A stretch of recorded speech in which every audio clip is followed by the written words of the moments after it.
We're privileged today to have U.S. Army Major General Robert Hipwell as our special guest, who has just returned from an overseas deployment.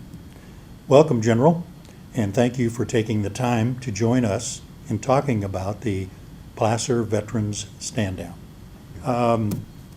Knowing that you've just returned from deployment for a short while, I understand. Right. Can you give us a little bit of your experience and how did you get involved with the stand-down? Sure. It's a great question. Thank you. And it's an honor and privilege to be here with you and help our veteran community here. My most recent deployment, I've been in Afghanistan for the last 10 months. I'm working as a government contractor, a DoD contractor. I've had the honor and privilege to serve our great nation for an extended period of time, 42 years. Oh. I'm very passionate about helping our veteran community. I'm also honored and blessed to have a large family, 2 beautiful daughters, 7 sons. 6 of my 7 sons have served in the Army. 6 are still serving. In fact, it's very timely and fortunate. One of my sons is in Afghanistan at Bagram Air Base, which is about 20-minute helicopter ride from me, and I've got to visit him. I got to spend Thanksgiving with him and early Christmas with him, so it's kind of a family bonding over there. And I feel passionate about helping our veteran community because, as you probably remember, Phil, a lot of our returning Vietnam veterans didn't get the treatment that the current vets get when they come back from deployment or serving our great country. That's right, yes. It's kind of a healing process for me personally to help our veteran community reintegrate back into our communities and be a productive part of society if they choose not to stay in the military. Right, right. As most military organizations, they have a mission. Yes. What is the mission of the Placer Veterans Stand-Down?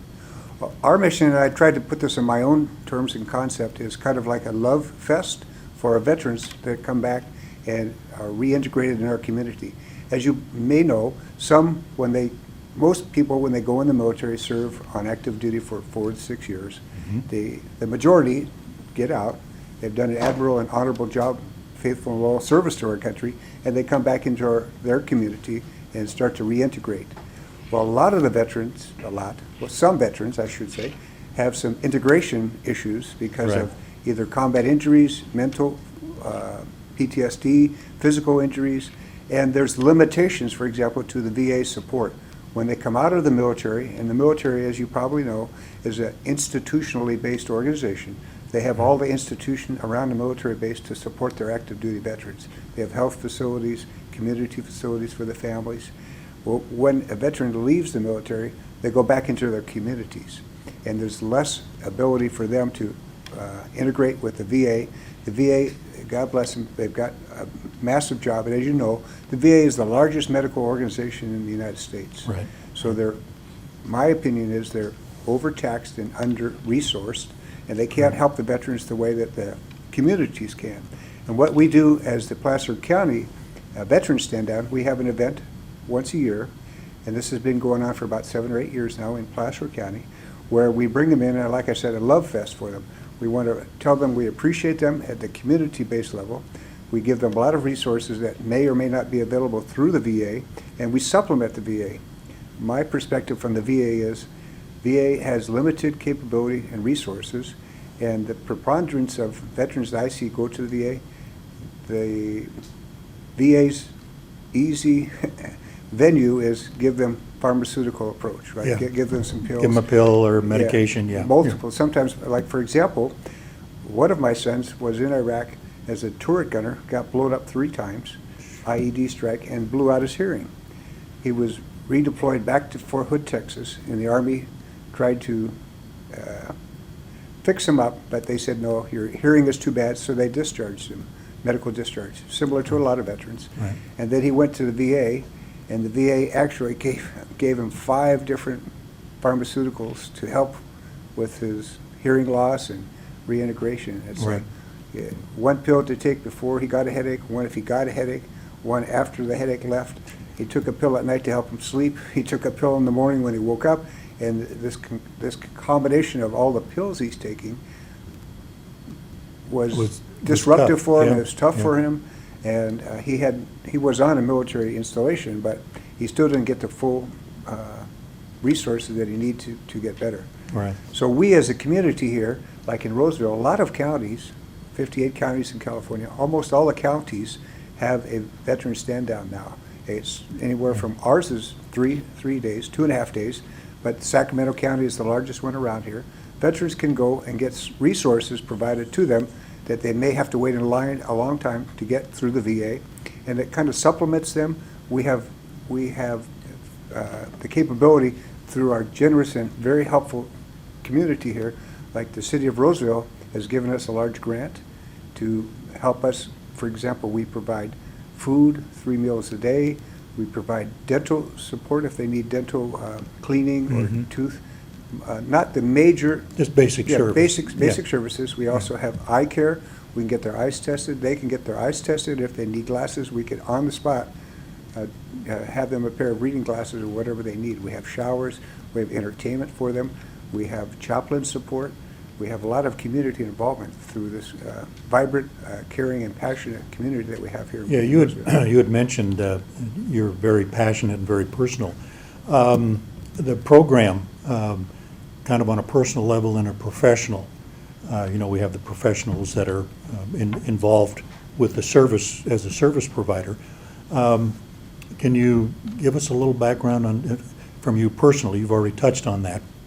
From a personal perspective and a professional perspective, what are your thoughts on the services that we provide? Yeah, just the overall content of the stand down, the reason we have it, the mission of the stand down. Okay. To provide the service. Sure. We provide services to let our veterans know that we love them, we care for them, we support them, we want them to be fully integrated back into society and let them live the life that they want to live. A lot of them have issues and challenges to be fully absorbed back into their community. Right. And in these times of war in Afghanistan and Iraq, they've seen things like a lot of veterans have that sometimes they're residual and they go in the back of their brain and they're long-term issues that you just can't say, hey, take some pills, you'll be okay in a month. But one of the things that's coming back from the military deployment or even being in the military is to know that your community loves and supports you. So that's our main effort, is to show them that we care about them, we want them to succeed, and we're here to help and support them. And the 42 years of your service, which we certainly thank you for that. Thank you. From a professional standpoint, kind of the same way. We take care of our own. Right. And get them the best care we can. Sure. And if you don't mind, if I can tag on to that. Sure. Some of the healing process and to resolve that takes limited amount of time. Some it takes a lifetime for people to get fully reintegrated in their community. Absolutely. A personal story from me: when I served in Vietnam 45 years ago, Yeah. at the young age of 19, like a lot of our veterans were, I served in a combat unit like a lot of them did, and my combat unit was the long-range reconnaissance patrols. We had 6 guys go out for 5 to 7 days, 100 or so miles in the enemy's backyard to just observe the enemy, figure out what they're doing, and come back. Well, within 2 weeks of me being deployed to my new unit, I was on my first mission. There were 6 of us in a helicopter. We were being inserted early in the morning, and another team was being inserted on another hilltop a couple miles from us. Well, it just so happens that our team was inserted, the other team was inserted, the helicopters left. The other team, a few miles away, they got into a horrific gunfight. Firefight, yeah. And they were all killed. Right? Oh, and that stuck with me. We could hear the gunfire. We didn't have the capability or resources to help them out, but they were all killed. When our mission was complete, we went back to the company area, and it just dawned on me that could have just easily been us. If they put us on that hill and we'd been reversed, I could have not been here anymore. Right. And that for me was the beginning. And I finished my tour, came back, and then I had survivor guilt from my redeployment, and it took 15 years for me to fully realize what had happened and why I'm still here. I asked the Lord, why am I still here? You must have something for me else to do. So for me personally, that was kind of the start of my passion to help veterans out. okay, great.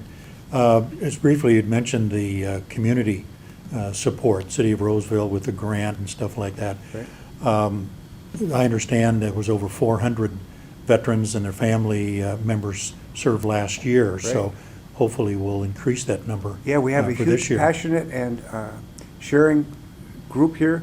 Our team that Dr. Mike has taken over the role while I've been deployed, he's done an awesome job of leading the team forward. We have media involvement, we have hospital involvement, we have a lot of people in our community that are willing to step out and help our veterans. Yeah. And in fact, as you know, George Washington has said, the way that we treat our veterans is the way that people look at military as a whole. So if we treat our veterans with kindness and love and respect, that says a lot for our military community as a whole. So next time we need a surge or we need more military to support our country, the young kids today will see potentially could see all the support programs we got for our returning veterans. Right.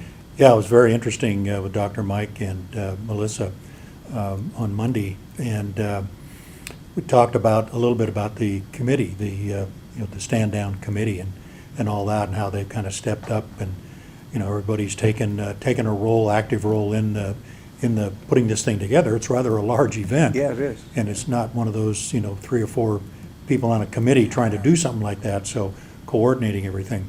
For kind of fast forwarding a little bit to the future, what do you see as some changes, the future of the stand down program or the movement, not only in California but the nation? What do you see are some of the points that maybe we could bolster or upgrade?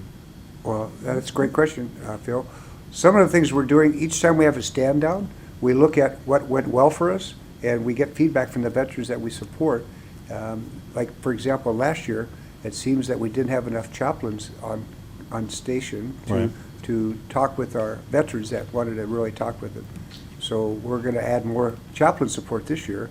So each year we kind of refine and fine-tune our stand down, and we get the word out early like we're doing here today, Right. to let the community know and all the veterans know that we're going to be there for them if they have the time, energy, and effort to come to us. Even if they don't have the resources to get to us, we do have transportation available, and if they don't have a car or Yeah, in I'm between sure that's jobs, big. yeah, we have ability to bring them into our stand down and take them back to where they came from. Yeah, so that was one of the issues with especially the homeless vets. Yes.